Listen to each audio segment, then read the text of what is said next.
Coming up on Sports Paws, the women's rugby team is looking to win its third national championship in a row. Could Becky Carlson's squad start off their season on the right foot? And the men's soccer team is looking to get on track before conference play begins. How would the Bobcats fare when they travel to Brown? Breaking in its new stadium, the field hockey team tried to get off to a hot start in this weekend's game against Yale. Would the Bobcats come out on top in this crosstown rivalry? And with Sports Paws back, you know what that means, Drew. The top 5 plays of the week has returned. We're off and running. This is Sports Paws.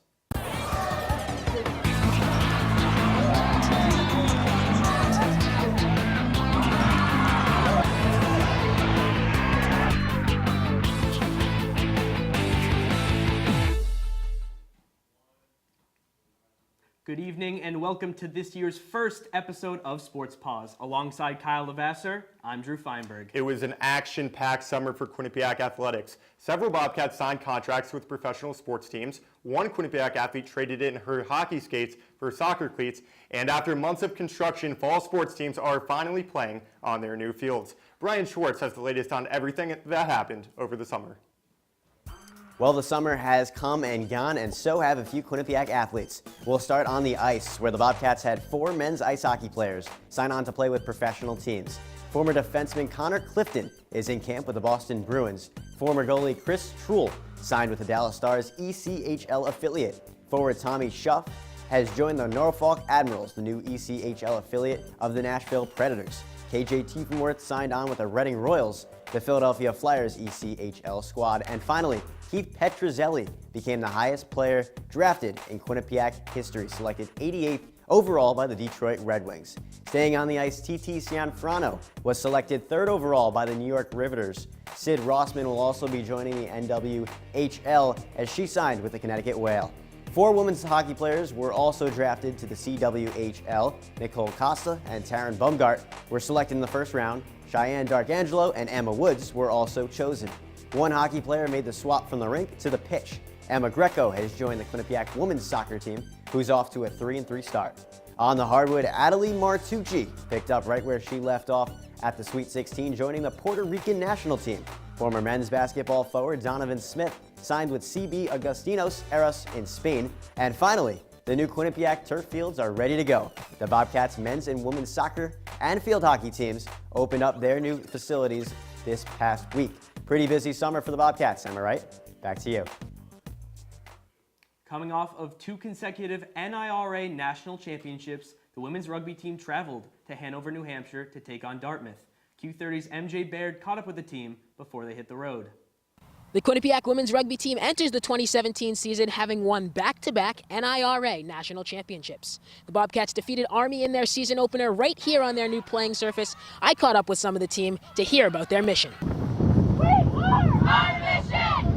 Our mission is always to win the national championship, and every year when we win, we say mission complete, and then the next year just starts right back up. We're on another mission. Quinnipiac has successfully completed its mission twice, but consistently competing at such a high level is no easy task. Yet Becky Carlson believes there is no special formula for her team's success. I think their belief and their trust in each other. I think that's really where it comes from. And it sounds super cliche, and it sounds like every bad sports movie that you've ever watched about having belief in yourself. But realistically, we always talk about what our recruiting classes look like, and do we necessarily go for the top player on every single team? No, we go for player 2 or player number 3 that wants to be number 1, that's going to work to get there. The Bobcats' newest recruiting class has 8 freshmen, including at least 6 who Carlson says are playing new positions for the first time. But the young are quick to learn, and the returners are fit to lead, as the thought of a coveted three-peat looms. However, one question remains. Does the thought of another national championship create any distraction?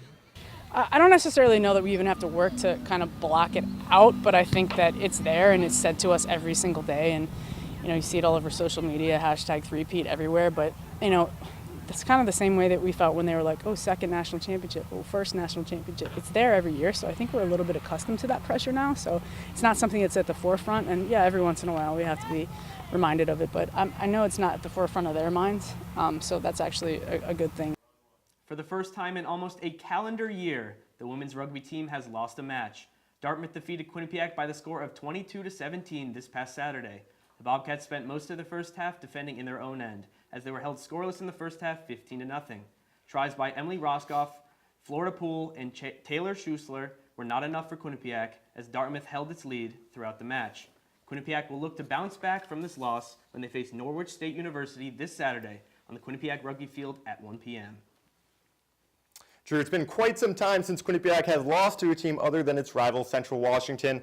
732 days to be exact. Let's take a look down memory lane to see what was happening on September 12th, 2015. The song Cheerleader was atop the Billboard's #1 song in the country. The #1 movie was the horror film The Visit. Big Papi hit his 500th career home run, and the Quinnipiac rugby team wasn't the only team upset at the time. Serena Williams lost in the U.S. Open semis. As the men's soccer team heads into MAC play, let's take a look at the MAC preseason coaches poll. Quinnipiac sits atop the poll with 7 first-place votes. Sitting at #2 is last season's MAC tournament champions, the Ryder Bronx. Coming in at 3rd, the Monmouth University Hawks, followed by Siena, Fairfield, Canisius. Rounding out the bottom of the table are Marist, Iona, Manhattan, Niagara, and St. Peter's. The men's soccer team traveled to Brown this past Saturday for an out-of-conference matchup. Q30's Dylan Fearon was there with the full story. Dylan?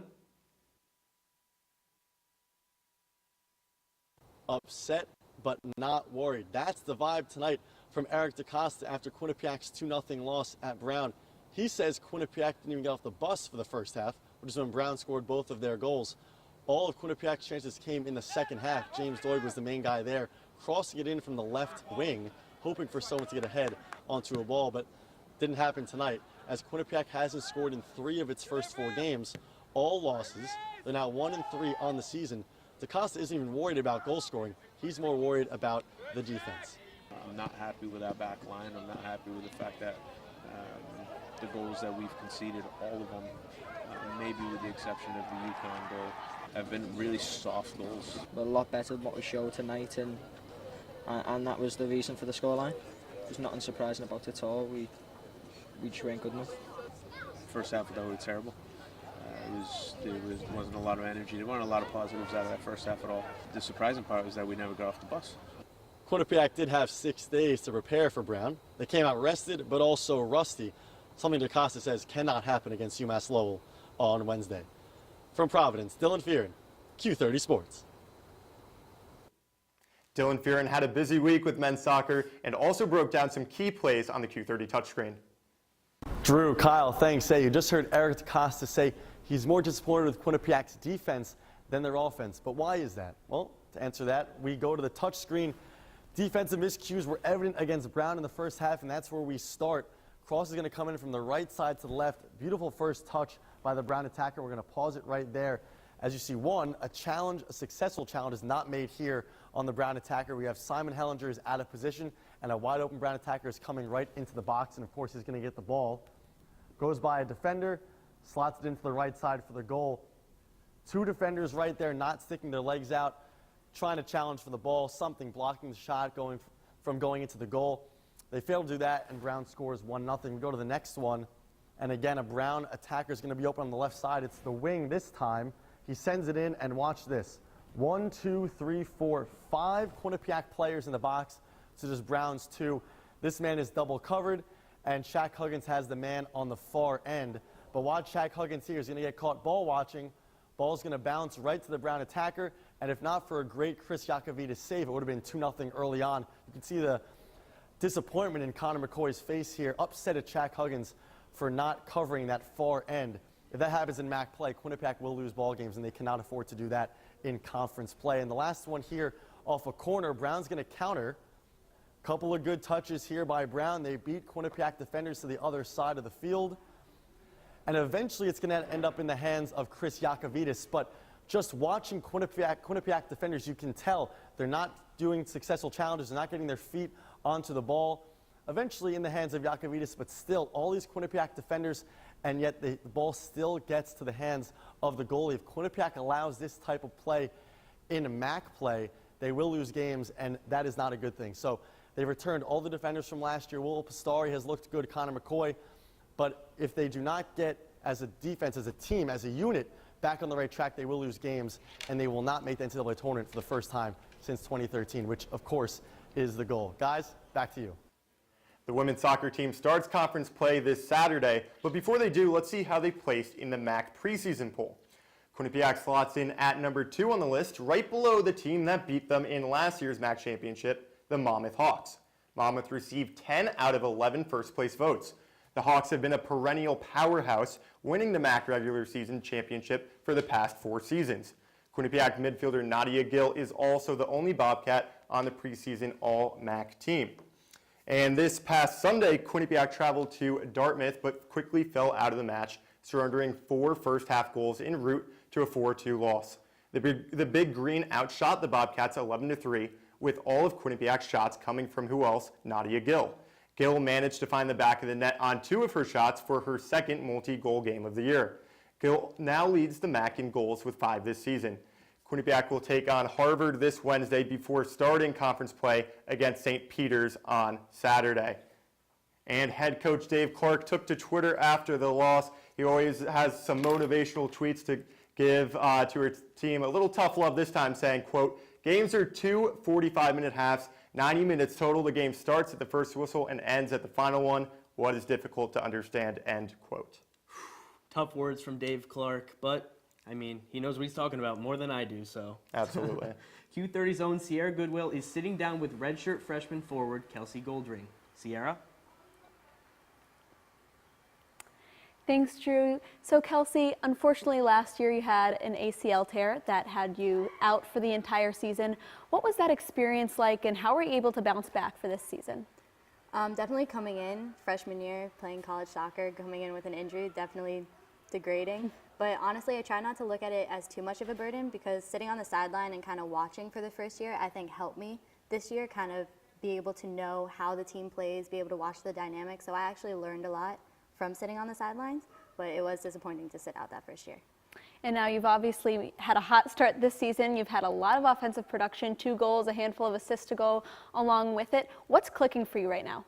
Honestly, it's the team that's clicking all together. There's something that's happening this season where, attacking-wise, we know how to go forward. We are passing it around. We are doing everything that we work on in practice, and it's working out really well. So obviously you're still in non-conference play right now, and MAC play is what you really look forward to. The conference games are what's important in the end. So is there anything that the team's holding back right now, or will there be an added level of intensity when conference games come around? Well, I think what our coaches are trying to do for our non-conference games, we're playing very good teams. We played Miami, which is in the ACC. We played Dartmouth. We're playing Harvard, both in the Ivy League. So I think the fact that we're playing high teams, we're testing ourselves to see if we can play with them. And then when we come to the MAC, it kind of sets a standard for ourselves on how we want to play. Obviously last season you guys were successful, made it to the MAC championship. What are you specifically going to hope to do to help the team get back there this season? I just hope I can help contribute to the team going forward and maybe get that last attacking play to get us through in that final, to get us through in Disney, because we're going to Disney this year for it, so it is a little different. But honestly, the team, I think, is just working out really well, and as long as we keep doing what we're doing, we're going to be okay. What do you think that one extra thing is you guys need to work on in your last few out-of-conference games to get you ready for the MAC? I think attitude, coming out strong, coming out really high tempo, showing everyone that we're here to play and make our mark, show them that we're not going down without a fight. Thanks, Kelsey. Thank you for having me. Drew, Kyle, back to you guys. Coming up on Sports Paws, women's volleyball entered this past weekend, still in search for its first win. Would they get it at the Towson Invitational? And the field hockey team tried to break in its new stadium with a win over Yale. Did the team get the result they were looking for? Stick with us. We'll be right back.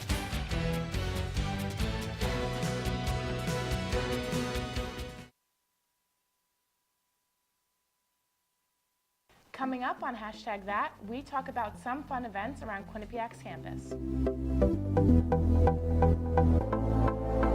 And we talk about some weird news that's been discussed around Twitter. All that and more, we are your source for Quinnipiac's entertainment news.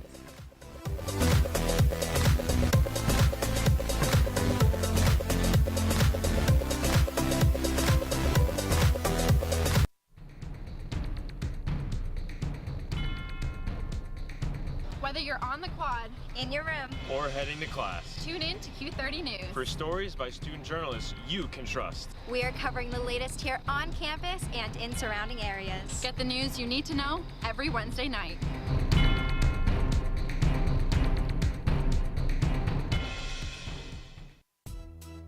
Bobcat Breakdown presented by the Quinnipiac Bobcats Sports Network. We are your source for debate. Did they make the playoffs last year, Tom Jenkins? When it clicks, it clicks. We dissect Quinnipiac athletics on a scale you've never seen before. With Tobia, it almost looks like she's reaching a little bit. Plus, we bring in the biggest names surrounding college sports. We are live here at the Times Union Center with Jay Billis.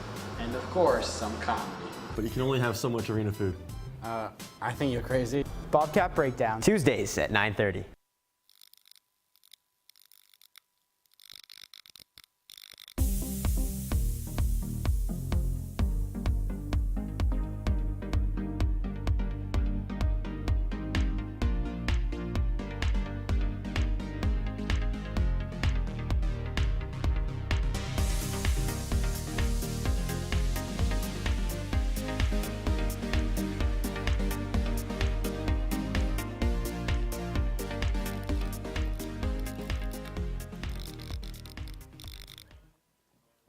Sports Paws is brought to you by Custom Cakes by Steve, located at 1448 Dixwell Ave in Hamden.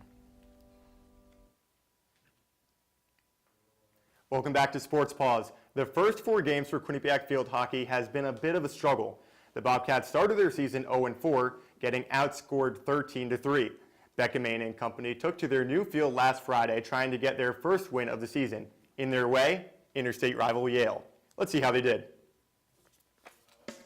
Quinnipiac now with a field of their own after using Yale's facility last year as a home field, and they were going to show off their new field early, getting ahead of Yale with a first half goal. Selena Reichert finds the back of the net off a pass from Lauren Belsky. She tips it in, putting Quinnipiac up by 1, but it turned into the Dana Barlow show. She was made a co-captain by head coach Becca Main earlier that day. She tips in a goal right in front of the net. Here's what her head coach had to say about her being a captain.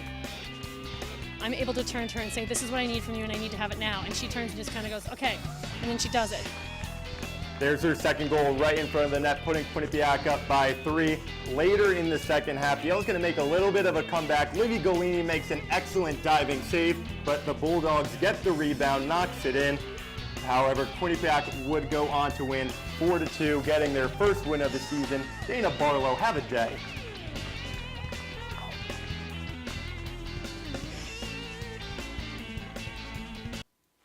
So this week at practice, we just focused on everything we needed to, went hard. Every single day, every minute of that practice was awesome, and it just showed in today's game. And now that we're over the hurdle of our losses, I think we're just going to keep coming hard and win the few next games.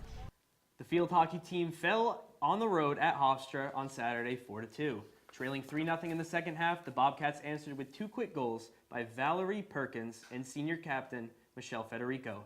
That was Federico's first goal of the season and her 8th of her career. Hofstra was led by sophomore forward Madison Suave with 2 goals and defender Marlos Shavmaker with 3 assists. Quinnipiac will begin its Big East campaign this Friday on the road at Georgetown at 2 p.m.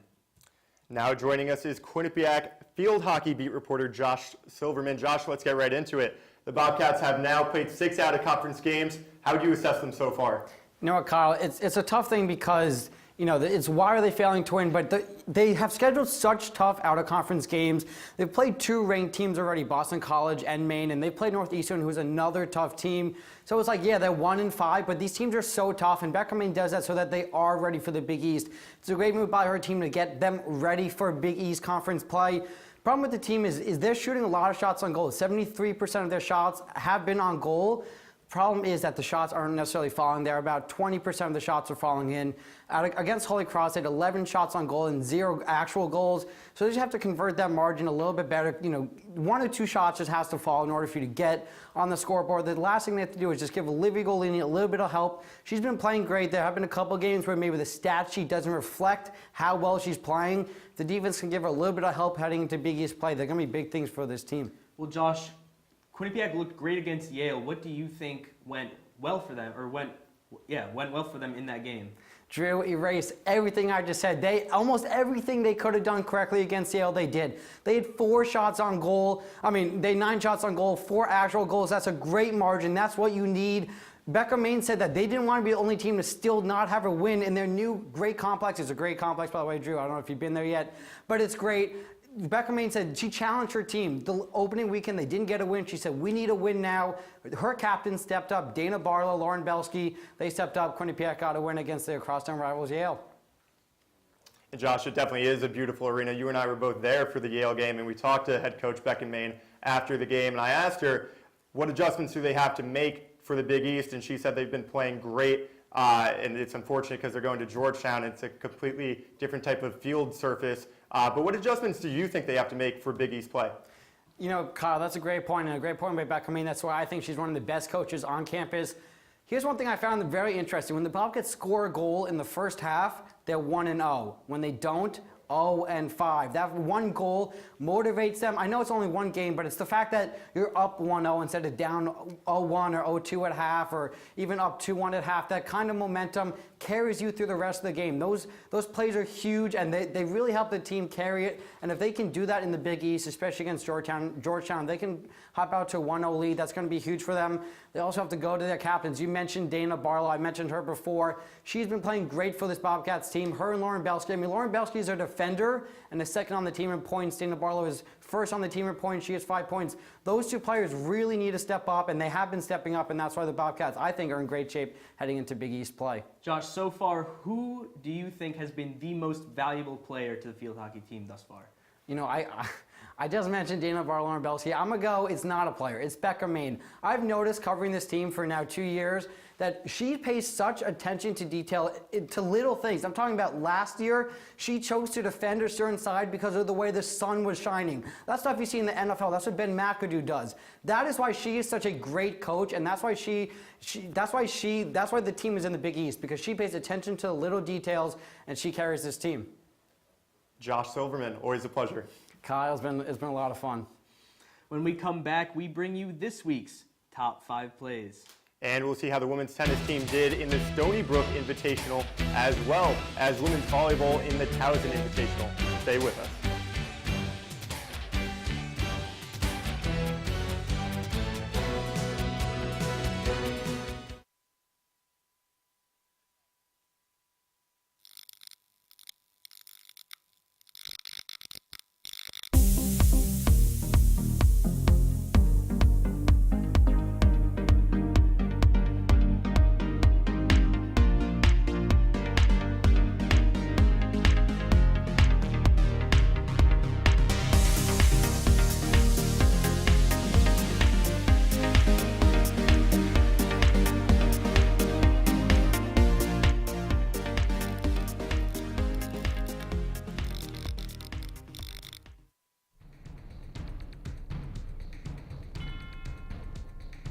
Whether you're on the quad, in your room, or heading to class, tune in to Q30 News. For stories by student journalists you can trust. We are covering the latest here on campus and in surrounding areas. Get the news you need to know every Wednesday night.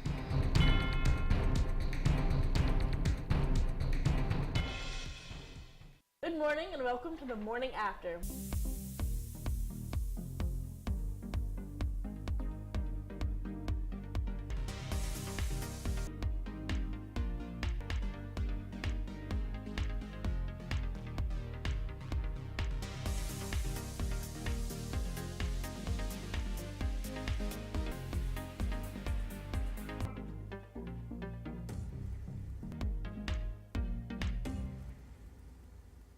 Coming up on #that, we talk about some fun events around Quinnipiac's campus. And we talk about some weird news that's been discussed around Twitter. All that and more, we are your source for Quinnipiac's entertainment news.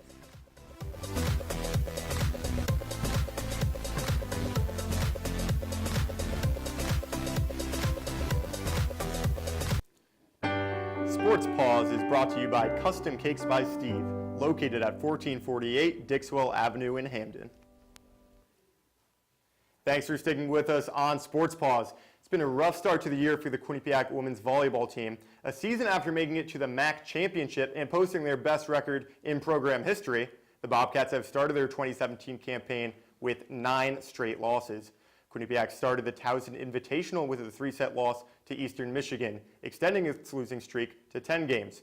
But that all changed on Friday when Quinnipiac defeated Lafayette 3-0 for its first win of the season. The Bobcats lost their next match to Cal State Fullerton, putting them at 1-11 on the year before squaring off with Towson.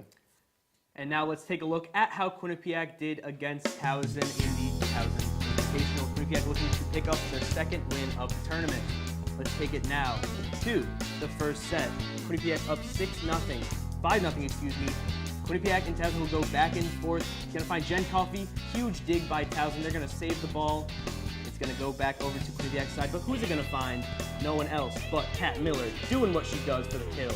Quinnipiac up the first set. Now it's set point in the first set for Towson. The dig is going to be too much, or the kill is going to be too much for Quinnipiac in the second set. After a big shot by Carola Biver, it's going to be saved over and just at the net, sprinkled over. Nice save. And it's going to find Carola again, saved again. Now it's going to find Jamie Termoto with a big spike, and it's going to be blocked. And now it's going to find Biver again, and she finally is going to convert. In the second set still, set point for them. 2-0, Quinnipiac saves it, going to find Termoto again.